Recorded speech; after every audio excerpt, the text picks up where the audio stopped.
नमस्ते दोस्तों, मैं अनिल शिंदे ऑर्चिस में आपका स्वागत करता हूं। आज की हमारी गाड़ी है टोयोटा इनोवा हाईक्रॉस। इस गाड़ी में हम बेस मॉडल को टॉप मॉडल बनाने जा रहे हैं। इसके लिए हम ले रहे हैं हमारे अकासिया सीरीज का अकासिया 07 डार्क टैन कलर।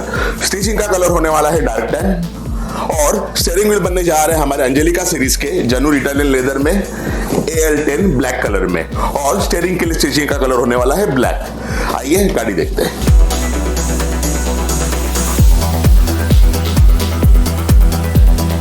गाड़ी देख सकते हो, गाड़ी ब्रांड न्यू है और शोरूम से गाड़ी डायरेक्टली ऑर्चिस आई है। गाड़ी का काम हमने चालू कर दिया है, आप यहाँ पर देख सकते हो।